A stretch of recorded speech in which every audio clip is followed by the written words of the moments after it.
Hi friends, welcome to my channel. ఇప్పుడైతే back పార్ట్తో front part అయితే గీసుకున్నానండి. Back part కన్నా front part 2 inches తగ్గించాను.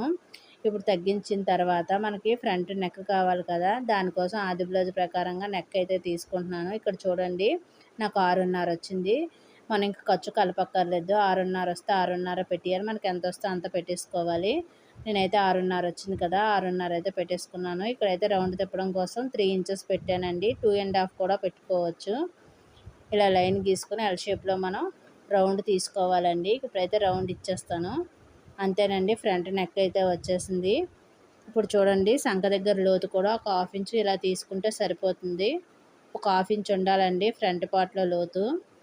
ఇలా తీసుకున్న తర్వాత మనకి ఆది బ్లౌజ్ ప్రకారంగా చెస్ట్ లెంత్ ఎంత ఉందో చూసుకోవాలి. చూసారు కదా, ఇక్కడ చూపించిన విధంగా ఉక్సులు పట్టి వైపు తీసుకుని చెస్ట్ లూజ్ ఎంత ఉందో చూసుకోవాలండి. ఖర్చు కాకుండా, నేను భుజం దగ్గర ఖర్చు కాకుండా చెప్తున్నానండి. 12 ఇంచులు వచ్చింది. కిందన కూడా ఖర్చు కాకుండా షేప్ బెల్ట్ అతకడానికి ఒక 1/2 ఇంచు ఉండాలి. పైన ఖర్చుకు ఒక 1/2 ఇంచు ఉండాలి. మొత్తం 1 ఇంచు ఉండాలండి. ఆ 1 ఇంచు కలుపుకొని 12 వస్తే 13 ఇంచులు పెట్టుకున్నానండి. ఇలా 13 ఇంచులు పెట్టుకున్న తర్వాత మనకి ఉక్సులు పట్టి వైపు నుంచి 4వ ఉక్స్ వరకు ఎంత ఉందో చూసుకోవాలి. 4.5 వచ్చింది. ఆ 4.5కి ఒక 1/2 ఇంచు కలుపుకొని 5 ఇంచులు అయితే పెట్టుకున్నానండి. ఈ 5 ఇంచులు ఎందుకంటే 1/4 ఇంచు హెమ్మింగ్ పోతుంది, 1/4 ఇంచు డాట్ వేస్తాం కదా, మనకు 4.5 కరెక్ట్గా వచ్చేస్తుందండి స్టిచ్చింగ్ చేసేసరికి. ఇప్పుడైతే మనకి చూడండి, ఇక్కడ ఈ డాట్ దగ్గరికి వెడల్పు ఎంత ఉందో చూసుకోవాలి. డాట్ వేస్తాం కదా, మెయిన్ డాట్ వెడల్పు కోసం చూసుకోవాలి. రౌండ్ తీయాలి కదా, ఇక్కడ నుంచి డాట్ వెడల్పు ఎంత ఉందో పెట్టుకోవాలండి. ఇక్కడ చూడండి, 13 ఇంచులు వచ్చింది కదా. ఈ 13 ఇంచులని ఎక్కడ వరకు వచ్చిందో అక్కడ వరకు చూసుకుని అక్కడ నుంచి 2.5 పెట్టుకోవాలి.